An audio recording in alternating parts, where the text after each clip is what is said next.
அஸ்ஸலாமு அலைக்கும் வரஹ்மத்துல்லாஹி தஆலா வரகாத்துஹு. நம்முடைய தேவைகளை அல்லாஹ்விடத்திலே முறையிடுகிறோம். சீக்கிரமாக அந்த தேவைகள் நிறைவேற வேண்டுமென நாம் எதிர்பார்த்தவாறு இருக்கிறோம். துஆ என்பது அது ஒரு சிறந்த மருந்தாக இருக்கிறது, நிவாரணமாக இருக்கிறது. சாதாரணமாக நடைமுறையிலே பேசுவார்கள், தவா எப்படி தேவையோ அதே போன்று துஆ முக்கிய தேவை என்று கூறுவார்கள்.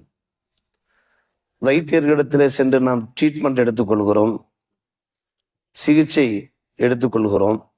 அந்த சிகிச்சையோடு நமக்கு அல்லாஹுடைய அருளும் தேவைப்படுகிறது, அவனுடைய கருணையும் தேவைப்படுகிறது. எனவேதான் நாமும் துஆ செய்கிறோம். நம்ம யார் சந்திக்க வருகிறார்களோ அவர்களிடத்திலையும் துஆ செய்யும்படி நாம் கேட்டுக்கொள்கிறோம். கடந்த வாரத்தில் யாருடைய துஆக்கள் ஏற்கப்படும் என்பது பற்றி நாம் எடுத்துரைத்தோம். துஆவுக்கான கண்டிஷன்ஸ் என்ன, ஷுரூத் என்ன, அதையும் நாம் எடுத்துரைத்தோம். இன்றைய தினம் ஆதாபு துஆ. துஆ கேட்கிற போது சில ஒழுக்க முறைகள் இருக்கு. பலருக்கு நம்முடைய துஆக்கள் ஏன் ஏற்கப்படவில்லை, ஏன் காலதாமதமாகிறது? அல்லாஹுத்தான் நம்ப வேண்டும் என்று நாம் நினைக்கின்றோம். என்னிடத்திலே கேளுங்கள் நான் தருவேன் என்று அல்லாஹ் கூறுகிறான். ஏன் எங்களுடைய துஆ தாமதமாகிறது என்கின்ற கேள்விகள் எழுகின்றன. ஆம், அதற்கென சில வரைமுறைகள், நடைமுறைகள், ஆதாபுகள் இருக்கின்றன. அதை நாம் பேணி கேட்கிற போது அல்லாஹுடைய கருணை சுரக்க, அவனுடைய கிருபை கிடைக்க வாய்ப்பு இருக்கிறது. இன்றைக்கு ஆதாபு துஆ. சில குறிப்பிட்ட நேரங்கள் பரக்கத்து வாய்ந்த நேரங்கள், அந்த நேரங்களை நாம் பயன்படுத்திக் கொள்ள வேண்டும். ஹஜ்ஜாஜிகளுக்கு அரஃபாவுடைய நாள் மிகவும் மகிமை வாய்ந்த நாள். அன்றைய தினம் ஹாஜிகள் கேட்கிற துஆ கபூல் ஆகிறது. அதே போன்று நாமும் இங்கே யௌம அரஃபா அன்றைக்கு நாம் கேட்கிற துஆ கபூல் ஆகும். ரமலான் மாதம் சொல்ல வேண்டிய அவசியம் இல்லை, ஒவ்வொரு நிமிஷமும் பொன்னான நேரம், துஆ அங்கீகரிக்கப்படுகிறது. ஜும்மா நாள், ஜும்மா நாளை நாம் ஒரு வரப்பிரசாதமாக பயன்படுத்திக் கொள்ள வேண்டும். அல்லாஹ்விடத்திலே இடையிடையே நாம் கையேந்தியவாறு இருக்க வேண்டும்.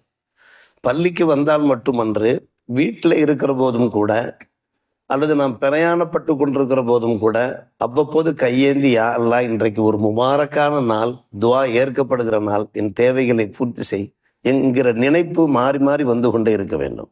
சஹருடைய நேரம் அற்புதமான நேரம். குறிப்பாக இன்றைய இந்த பருவ காலத்தில் ஃபஜ்ர் நேரம் சற்று தாமதமாகத்தான் வருது. 5:20 பாங்கு சொல்லி 6:05 நாம் இகாமத்து சொல்கிறோம் என்றால் சற்று முன்கூட்டியே எந்திரிக்க வாய்ப்பு இருக்கிறது. ஒரு அரை மணி நேரத்திற்கு முன்னாலே எழுந்து ஒரு 8 ரக்காத் நாம் தொழுது விட்டு வபில் அசஹாரிஹும் யஸ்தக்ஃபிரூன் என்கிற அந்த ஆயத்துக்கு ஏற்ப இஸ்திக்ஃபார் செய்து நாம் துஆ கேட்டோம் என்றால் அதுவும் ஒரு மகிமை வாய்ந்த நேரம். பல பிரச்சனைகளை அல்லாஹ் தீர்த்து வைப்பான். இது வக்தினுடைய சிறப்பு. அதே போன்றுதான் சில நிலைமைகள், சில அஹ்வால்கள், அதையும் நாம் வரப்பிரசாதமாக எடுத்துக்கொள்ள வேண்டும், பாக்கியமாக எடுத்துக்கொள்ள வேண்டும். சுஜூதுடைய நேரம், சுஜூது செய்கின்ற போது நாம் கேட்கிற துஆக்கள் கபூலாம். கஹானத்தி சுஜூது. நம்முடைய நண்பர்கள், நம்முடைய ஜமாத்தார்கள் பலரும் வெகு நேரம் சுஜூதில் இருந்தவாறு அவர்கள் அல்லாஹ்விடத்தில் மன்றாடி கேட்கின்ற காட்சியை நாம் பார்க்கிறோம். அது மிகவும் சிறப்பு வாய்ந்த ஒரு நேரம். அதே போன்றுதான் மழை பொழிகிற நேரம். இதை நாம் பலமுறை கூறியிருக்கிறோம். அதானுக்கும் இகாமத்துக்கும் இடைப்பட்ட நேரம் இருக்கிறது, அது மிகவும் பாக்கியம் பொருந்திய நேரம். பாங்கு சொல்லிவிட்டார்கள், பள்ளிவாசல் வருகின்றோம். வந்த மாத்திரத்தில் பள்ளி உள்ளே இருந்து நாம் சுன்னத்துக்களை தொழுது விட்டு செய்ய வேண்டிய திக்ருகளை செய்துவிட்டு நாம் துஆ கேட்டு பாருங்கள், அதனுடைய புண்ணியத்தை நாம் கண்கூடாக நாம் காண முடியும். எனவே நாம் பாங்கு சொல்லப்பட்டு விட்டாலே எவ்வளவு சீக்கிரமாக வீடுகளிலிருந்து, இருப்பிடங்களிலிருந்து வர முடியுமோ வந்து பாங்குக்கும், இதெல்லாம் பெருமானார் ரசூலே கரீம் ஸல்லல்லாஹு அலைஹி அவர்கள் வாக்களித்த நேரங்கள். அந்த நேரங்களில் கேட்கிற துஆக்கள் சீக்கிரமாக கபூலியத்தை பெறும். எனவேதான் பெருமானார் ரசூலே கரீம் ஸல்லல்லாஹு அலைஹி அவர்கள் சொல்கிறார்கள், ஒரு அடியான் அல்லாஹ்வை அதிகம் நெருங்குகிற ஒரு நேரம் இருக்கிறது என்று கேட்டால் வஹுவ சாஜிதுன், அவன் சுஜூது செய்கிற போது ருக்கூலையும் நெருங்குகிறான், கியாமிலையும் நெருங்குகிறான், அத்தஹியாத்தையும் நெருங்குகிறான். ஆனால் வெகு சீக்கிரமாக அல்லாஹ்வை நெருங்குகிற நேரம் இருக்கிறதே, அது சுஜூதிரி நேரம். ஃபக்ஸிரு துஆ, சுஜூதிரி நீங்கள் அதிகம் துஆ கேளுங்கள் என்றார்கள் பெருமானார் ரசூலே கரீம். இது இரண்டாவது விஷயம். மூன்றாவது விஷயம், இயன்ற மட்டும் துவா கேட்கிற போது நாம் கிபிலாவை முன்னோக்கி துவா கேட்க வேண்டும். இமாம்களுக்கு சில சட்டங்கள் இருக்கிறது. தொழுகை முடிந்த உடனே இடப்பக்கமாக திரும்பி மக்களை முன்னோக்கி துவா கேட்க வேண்டும் என்று, அது சில விதிவிலக்கான நேரங்கள். அது அல்லாமல் நாம் அதிகமாக துவா கேட்கிற போது கிபிலாவை முன்னோக்கி, காபத்துல்லாவை முன்னோக்கி அல்லாஹ்விடத்தில் வேண்டுகிற போது அதற்கு ஒரு தனி மதிப்பும் மரியாதையும் இருக்கிறது. குறிப்பாக அன்பான பெருமக்களே, ரொம்பவும் மனசு கஷ்டமாக இருக்கிறது, பல்வேறுபட்ட மன உளைச்சல்கள், தாங்கொன்னா துயரங்களில் நாம் இருக்கிறோம். அப்போது நம்முடைய கைகளை மேலே வரையும் உயர்த்தலாம். பெருமானார் ரசூலை கரீம் ஸல்லல்லாஹு அலைஹி அவர்கள் ஓரிரு முறைகள் தங்களுடைய கைகளை மேலே உயர்த்தி அவர்களுடைய அந்த அக்குள் பகுதி, வெண்மை பகுதி பார்க்கப்படுகின்ற அளவுக்கு அவர்கள் கைகளை உயர்த்திருக்கிறார்கள் சில குறிப்பிட்ட நேரங்களிலே. உதாரணமாக அரஃபாவுடைய சமயத்திலே அவர்கள் வெகு நேரம் துவா செய்தார்கள். கை வலிக்கிற போது கையை இறக்கி விட்டு திரும்பவும் கையை உயர்த்துவார்கள். அவருடைய தோளிலே கிடந்த அந்த மேலங்கி கூட, எஹ்ராமுடைய அந்த மேலுடை கூட கீழே விழுகின்ற அளவுக்கு அவர்கள் துவா கேட்டிருக்கிறார்கள்.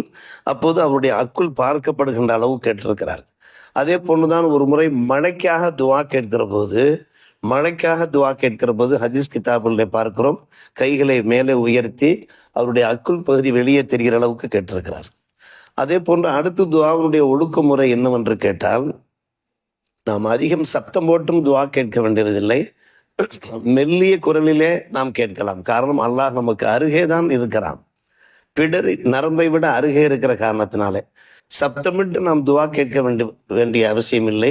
அதே சமயம் லேசாக மெல்லிய குரலிலேயும் கேட்கலாம். நம்முடைய வீடுகளில் இருக்கிற போது, பள்ளிவாசல் இருக்கிற போது நாம் குரல் எழுப்பக்கூடாது. காரணம், அக்கம் பக்கத்தில் தொழுது கொண்டிருக்கிறார்கள், அவர்களுக்கு இடையூறு ஏற்படும். அபூ மூஸா அஷ்அரி ரலியல்லாஹு அன்ஹு அவர்கள் கூறுகிறார், நாங்கள் ரசூலுல்லாஹி ஸல்லல்லாஹு அலைஹி வஸல்லம் அவர்களோடு நாங்கள் மதீனாவிற்கு வந்தோம். கப்பர்னாஸ் வரஃபு அஸ்வாத்தஹும், தக்பீர் சொன்னார்கள், முழக்கமிட்டார்கள்.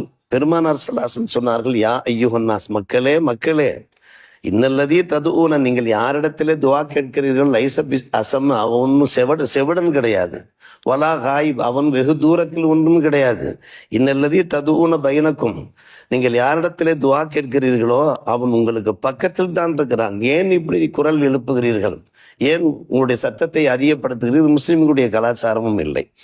அதே போன்று நாம் பணிவோடு, அடக்கத்தோடு, மிகவும் கவனமோடு, மிகவும் ஆர்வத்தோடு, அச்சத்தோடு நாம் துவா கேட்க வேண்டும். துவா கேட்கிற போது அதனுடைய ஆதாபு சொல்கிறார், இறைஞ்சி கேட்க வேண்டும், மன்றாடி கேட்க வேண்டும். ஏனோ தானோ என்று கவனம் வேறு பக்கம் இருக்க, சிந்தனை வேறு பக்கம் இருக்க, தர்றானோ தரலையோ, ஏதோ தலைவிதி கேட்போம் என்றெல்லாம் நாம் கேட்கவே கூடாது. கண்டிப்பா அல்லாஹ் நிறைவேற்றுவான்.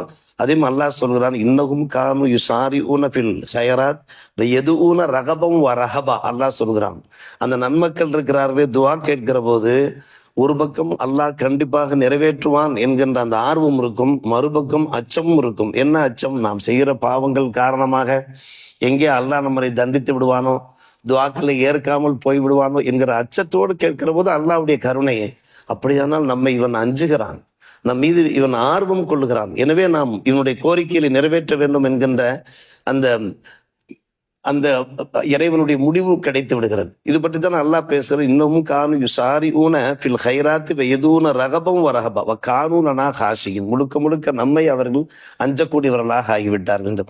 அந்த ஹுஷுவோட கேட்கிற போது நம்முடைய துவா கபூலாகிறது. பெருமானார் ரசூலே கரீம் ஸல்லல்லாஹு அலைஹி வஸல்லம் அவர்கள் சொன்னார்கள், கேட்கின்ற போது நீ உறுதியாக கேளு, சந்தேகப்படாமல் கேளு. சில சமயங்களில் சில அதிகாரிகளிடத்தில, அரசு அலுவலர்களிடத்திலே சென்று சில கோரிக்கைகள் வைப்போம், மனுக்கள் கொடுப்போம், நிறைவேற்றுகிறார்களா இல்லையா என்ற அந்த நினைப்பு உனக்கு அல்லாஹ்விடத்துல கேட்கிற போது இருக்கக்கூடாது. எஜிசிம பி தலபி, நீ உறுதியோடு கேட்க வேண்டும். ஒயூகன பில் இஜாபா, அல்லாஹ் நிறைவேற்றுவான் என்கின்ற யக்கீன் உனக்கு வேண்டும். ஒயு சத்திக்க ரஜாவுஃபி, அவனுடைய ஆதரவை நீ அதிகரிக்க வேண்டும் என்று பெருமானார் ரசூலே கரீம். நம்மிடத்துல சில சமயங்களில் ஒரு அவநம்பிக்கை இருக்கிற காரணத்தினாலே, நிராசை விரக்தியான மனப்பான்மை இருக்கிற காரணத்தினாலே அந்த கோரிக்கை நிறைவேறாமல் போகிறது. அல்லாஹ் பார்க்கிறான், நம் மனசை பார்க்கிறான். அதைத்தான் நாம் எடுத்த மாத்திரத்தில் அந்த ஹதீஸின் வாயிலாக நாம் எடுத்துரைத்தோம். இன்னல்லாஹ் அஸ்ஸ வ ஜல்ல யக்கூல், அல்லாஹ் கூறுகிறான், ஆனா இந்த லன்னி அப்தி பி, என்னை பற்றி அல்லாஹ் என்னை பற்றி என் அடியான் என்ன நினைக்கிறானோ அதன் பிரகாரம் தான் நான் இருக்கிறேன். வானமாவு இதா தான், என்னிடத்தில் அவன் பிரார்த்தித்தால் நான் அவனோடு இருக்கிறேன். அல்லாஹ் கூறுகிறான், என்னுடைய அணியான் என்னை பற்றி என்ன நினைக்கிறானோ அதற்கு ஏற்ப. இரண்டு விஷயம் இருக்கிறது. ஒரு விஷயம் என்ன, நிச்சயமாக அல்லாஹ் நிறைவேற்றுவான் என்கின்ற அந்த நம்பிக்கை இருக்க வேண்டும். இன்னொரு விஷயம், நாம் மேலும் மேலும் அல்லாஹ்விடத்தில் கேட்க வேண்டும். ஒரு மாணவர் கேட்கிறார், நான் 12th படிக்க வேண்டும், அதற்கு பின்பு காலேஜுக்கு செல்ல வேண்டும், உயர் படிப்பு படிக்க வேண்டும், அதற்கு பின்பு நல்ல ஒரு வேலை வாய்ப்புகள் பெற வேண்டும், இன்ன வேலை வாய்ப்பு பெற வேண்டும், அந்த வேலை வாய்ப்புக்கு செல்ல வேண்டும், இப்படித்தான் கேட்க வேண்டும். நம்ம எங்க முன்னேற போகிறோம், நம்ம இப்படியே இருக்க வேண்டியதுதான் என்கிற நினைப்பில் நம்ம அல்லாஹ்விடத்தில் கேட்கக்கூடாது. ஒரு பெட்டி கடை வைக்க வேண்டும், ஒரு ஏழை துவா செய்யும், அந்த பெட்டி கடையை நாம் விருத்தி செய்ய வேண்டும், அது ஒரு பெரிய கடையாக ஆக்க வேண்டும். இப்படியே தான் நம்ம அல்லாஹ்விடத்தில் அல்லாஹ் அருள். எத்தனையோ பேர் அப்படித்தானே வாழ்க்கையில முன்னேறுகிறார்கள், பார்க்கிறோமா இல்லையா? கொஞ்சம் கொஞ்சமாக படிப்படியாக முன்னேறுகிறார்கள். நமக்கு என்று ஒரு இலக்கை ஏற்படுத்தி கொண்டு அந்த இலக்கை அடைகின்ற அந்த முயற்சியோடு உழைப்போடு நாம் அல்லாஹ்விடத்திலேயும் நம்பிக்கையோடு கேட்கும். இது அல்லாவே சொல்லுகிறான், என் அடியான் என்னை பற்றி என்ன நினைக்கிறானோ அந்த நினைப்புக்கு ஏற்ப நான் என்னுடைய அடியானுடைய துவாவை நான் ஏற்பேன் என்று அல்லாஹ் சொல்கிறான். அதே போன்றுதான் அன்பான பெருமக்களே, நாம் துவா கேட்கிற போது சில சமயங்கள்ல கெஞ்சி கேட்க வேண்டும். யுலிக பித்துவா, கெஞ்சி கேட்பியா, அல்லாஹ் என்னுடைய பாவத்தை மன்னித்துக்கொள், என் பாவத்தை மன்னித்துக்கொள், என் பாவத்தை மன்னித்துக்கொள். பெருமானார் ரசூலே கரீம் ஸல்லல்லாஹு அலைஹி வஸல்லம் சில வார்த்தைகளை மும்முறை உபயோகிப்பார்களாம். மும்முறை, யா அல்லாஹ் என்னுடைய செல்வத்திலே பரக்கத்து செய், என் செல்வத்திலே பரக்கத்து செய், என் செல்வத்திலே பரக்கத்து செய். யா அல்லாஹ் என் கல்வியை அதிகரிக்க செய், என் பிள்ளைகளுக்கு நல்ல வாழ்க்கையை கொடு, நல்ல உடல் ஆரோக்கியத்தை கொடு, உடல் ஆரோக்கியத்தை கொடு, உடல் ஆரோக்கியம். இதோ பாருங்கள், ஹதீஸில் வருகிறது, பெருமானார் ரசூலே கரீம் ஸல்லல்லாஹு அலைஹி வஸல்லம் இதா தஆஹு தஆ ஸலாஸா, துஆ செய்கிற போது மும்முறை துஆ செய்வார்கள். இதா ஸஅல ஸஅல ஸலாஸா, ஏதாவது அல்லாஹ்விடத்திலே கோரிக்கை வைத்தால் மும்முறை கோரிக்கை வைப்பார்கள். இப்படி நாம் கேட்கிற போது இதுல பெரிய கடைசியாக சொல்லுகிறார்கள், அருமை சகோதரர்களே, நாம் துஆ கேட்கிற போது எடுத்த மாத்திரத்தில் அல்லாஹ்விடத்தை தடால் என்று கேட்கக்கூடிய அல்லாஹ் ஃபர்ஸ்ட் நம்ம அல்லாஹ்வை புகழ்ந்துக்கணும். புகழ்ந்துக்கிட்டு அப்புறமா ஸலவாத்து சொல்லணும். லக்கல் ஹம்து வலக்க ஷுக்ர், அதான் அல்லாஹ்வுடைய புகழ். அல்லாஹ்வுடைய புகழ் என்றால் மிகப்பெரிய விஷயம். லக்கல் ஹம்து வலக்க ஷுக்ர், அல்ஹம்துலில்லாஹி ரப்பில் ஆலமீன் என்று சொல்லி ஸலவாத்து சொல்லி நாம் துஆ கேட்கிற போதுதான் அந்த துஆ கபூல் ஆகும். எனவே அல்லாஹ்வை புகழ்ந்து அல்லாஹ்வுடைய திரு தூதர் மீது நாம் ஸலவாத்து சொல்லி அதற்கு பின்னால் நாம் கேட்கிற துவா, அந்த துவாவுக்கு தனி மதிப்பு இருக்கிறது. கடந்த வாரம் சில துவாக்களுடைய மொழிபெயர்ப்பை சொன்னோம், நேரம் நெருங்கி விட்டது. இந்த வாரம் ஒரே ஒரு துவா, இன்றைக்கு நாம் ஓதிய அந்த துவாவின் ஒரு பொருள், ரப்பி அவுஸினி அன் அஷ்குர நிஅமத்தக அல்லதி அன்அம்த அலைய. ஒவ்வொரு வாரமும் ஒவ்வொரு துவாவுக்கு மொழிபெயர்ப்பு நாம் கேட்கிற போது அந்த மொழிபெயர்ப்பை தெரிந்து அதனுடைய பொருள் புரிந்து நாம் துவா கேட்க வாய்ப்பு இருக்கிறது என்கிற காரணத்தினால நம்முடைய முன்னோர்கள் நான் பார்த்திருக்கிறேன், துவா கேட்கிறது வேகமாக தலையை அசைப்பார்கள். என்னிடத்துல சில ஹாஜிமார்கள் சொல்வார்கள், இந்த துவா கேட்டார்கள், உலமாக்கள் கேட்டார்களே, அந்த துவாவுடைய பொருள் எனக்கு தெரியும் என்று நம்மிடத்தில் நேரடியாகவே சொல்வார்கள். எனவே சில துவாக்குடைய பொருளை புரிந்து நாம் கேட்கிற போது அது நாம் அல்லாஹ்விடத்தில் ஒன்றிவிட இணைந்து விட வாய்ப்பு இருக்கு. ரப்பி அவுஸினி, யா அல்லாஹ் என்னுடைய மனசிலே போடு, அன் அஷ்குர நேமத்தை கல்லத்தி அன் அம்தாலையே, நீ எவ்வளவோ நேமத்துகள் செய்திருக்கிறாய், அந்த நேமத்துக்கு நன்றி செலுத்துகின்ற மனப்பான்மை யா அல்லாஹ் எனக்கு எனக்கு மட்டும் அல்ல யா அல்லாஹ், வாலா வாலிதை, என் பெற்றோருக்கு நீ நேமத்து செய்திருக்கிறாய், அந்த சிந்தனை எனக்கு போடு. ரப்பி அவுஸினி என்றாலே அந்த நீங்க ஞாபகத்தை எனக்கு போடுவான். நாமல சாரிகன் தரலாகும், நீ எதை புரிந்து கொள்வாயோ அந்த அமலை நான் செய்ய வேண்டும் யா அல்லாஹ். வாதுகில்னி பி ரஹ்மத்திக ஃபீ இபாதிக, உன்னுடைய தனிப்பெரும் கிருபையினால் உன் நல்லடியார்கள் கூட்டத்தோடு என்னை நீ சேர்த்து விடு யா அல்லாஹ். ரப்பி, என் இறைவா, இன்னி லரம்து நப்சி, எனக்கு நானே அநீதம் இழைத்துக் கொண்டு விட்டேன், ஃபக்ஃபிர்லி, என் பாவத்தை மன்னித்துக்கொள். அற்புதமான ஒரு துவா, பெருமானார் ரசூலே கரீம் ஸல்லல்லாஹு அலைஹி வஸல்லம் கேட்ட துவா. இது போன்ற துவாக்களை வல்ல அல்லாஹ் கபூல் செய்து நம் எல்லோருடைய பாவங்களையும் பொறுத்து நல்லடியார்கள் கூட்டத்தில் நம் எல்லோரையும் சேர்த்துக் கொள்வானாக. வாஹிர் தாவானா அல்ஹம்துலில்லாஹி ரப்பில் ஆலமீன்.